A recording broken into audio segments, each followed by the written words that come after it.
ये संभावना भी काफी ज्यादा बढ़ गई है। एचपीयू और एसपीयू में फंसी भर्तियों को लेकर भी आपको जानकारी दे देते हैं, क्योंकि देखिए ये पिछले काफी समय से यहाँ भी अभ्यर्थी इन भर्तियों को लेकर इंतजार में बने हुए हैं।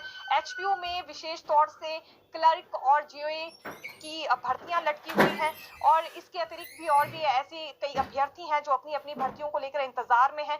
पुरानी भर्तियों का प्रोसेस तो रुका ही है, लेकिन साथ ही साथ नई भर्तियां भी अभी यहाँ पर नहीं करवाई जा रही हैं। बड़ा कारण इसका ये है कि 12 दिसंबर को बड़ा फैसला वर्तमान सरकार की ओर से लिया गया था कि सभी भर्तियों पर रोक लगाई जाएगी और उसके बाद दोबारा से इन भर्तियों को रिव्यू करने की बात हुई थी। अभी तक फैसला वर्तमान सरकार ने इन भर्तियों के संबंध में नहीं लिया है, जिस वजह से भर्तियों का प्रोसेस भी रुका हुआ है, नई भर्तियां भी नहीं निकाली जा रही है। कुछ एक भर्तियां ऐसी भी हैं जिनके लिए आवेदन ले लिए गए थे, 1000 और 1200 रुपए के हिसाब से यहाँ फीस भरी थी अभ्यर्थियों ने, लेकिन लिखित परीक्षा ही अभी तक आयोजित नहीं हो पाई है। ऐसा ही हाल अभी सरदार वल्लभ भाई पटेल यूनिवर्सिटी का भी है। देखा जा सकता है 20 अक्टूबर 2022 को यहाँ कमीशन हुआ था, इसकी तो आंसर की भी जारी कर दी गई थी, लेकिन अभी तक परिणाम घोषित नहीं हो पाया है क्योंकि मंजूरी सरकार की ओर से नहीं मिल पाई है। अपने स्तर पर भी विश्वविद्यालय प्रशासन इसमें कुछ नहीं कर सकता है। दूसरी बड़ी बात क्लर्क की भर्ती को लेकर करें तो 3 साल पहले ही आवेदन ले लिए गए थे, लेकिन लिखित परीक्षा अभी तक नहीं करवाई जा सकी है। तो जिस वक्त यहाँ ये भर्तियों पर रोक लगाई गई थी, ये फैसला जब वर्तमान सरकार ने लिया था कि रिव्यू किया जाएगा इन सभी भर्तियों को, उस वक्त ये लगा था कि जल्दी ही इस संदर्भ में एक बार फिर फैसला सरकार लेगी, लेकिन अभी तक ये रिव्यू बैठक भी नहीं हो पाई है और ये विभिन्न अभ्यर्थी ऐसे हैं जो कि इंतजार में ही बने हुए हैं।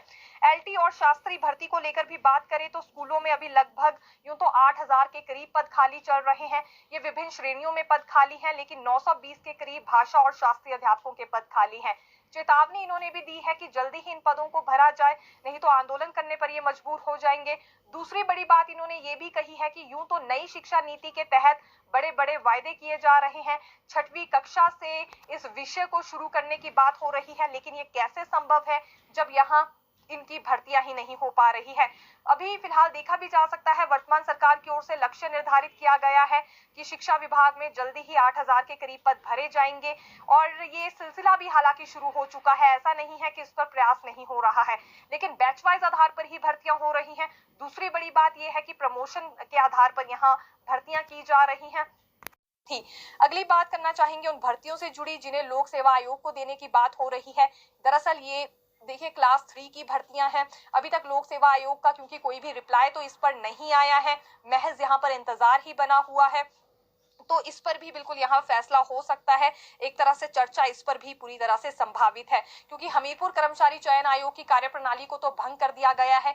फिर ये कहा था कि लोक सेवा आयोग को ही अब सभी भर्तियां सौंपी जाएंगी। अभी तक रिप्लाई भले ही आयोग का इस पर नहीं आया है, लेकिन अपने स्तर पर अब सरकार इस पर कोई बड़ा फैसला ले सकती है। जीओए पोस्ट कोड 817 को लेकर भी अपडेट हम आपको देंगे, क्योंकि अभ्यर्थी काफी ज्यादा परेशान है। 73 के करीब अभ्यर्थी ऐसे बताए जा रहे हैं जो उन लोगों के संपर्क में थे जिनकी गिरफ्तारियां हो चुकी हैं पेपर लीक करने के मामले में। तो अभी की अगर लेटेस्ट अपडेट हम आपको इसमें दें तो कार्मिक विभाग ने विजिलेंस ब्यूरो से रिपोर्ट मांगी है कि फिलहाल कहां तक जांच पहुंच पाई है। और देखिए विजिलेंस ब्यूरो ने जो स्टेटस रिपोर्ट दी थी उसी के आधार पर एडवोकेट जनरल ने भी अपनी बात सुप्रीम कोर्ट में रखी है, तो ये काफी ज्यादा रिपोर्ट जो है मायने रखती है। तीसरी बड़ी बात इसमें यह भी है कि अभी जो अभ्यर्थी हैं वो सीएम सुक्खू से मिलने वाले हैं और उनकी ओर से यह आग्रह किया जाएगा कि इस पूरी भर्ती को रद्द ना किया जाए।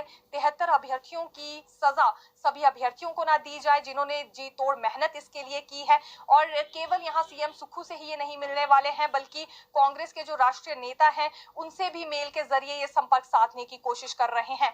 फिलहाल ये भी जल्दी ही सीएम सुखविंदर सिंह सुक्खू से मुलाकात करेंगे और अब क्या कुछ इस मैटर पर होता है ये देखने वाली बात रहेगी। अभी जैसा कि हमने कहा कि विजिलेंस ब्यूरो से इससे संबंधित इन्होंने जानकारी मांग ली है और देखा जा सकता है कि कार्मिक विभाग ने भी विजिलेंस ब्यूरो से ये रिपोर्ट मांग रखी है।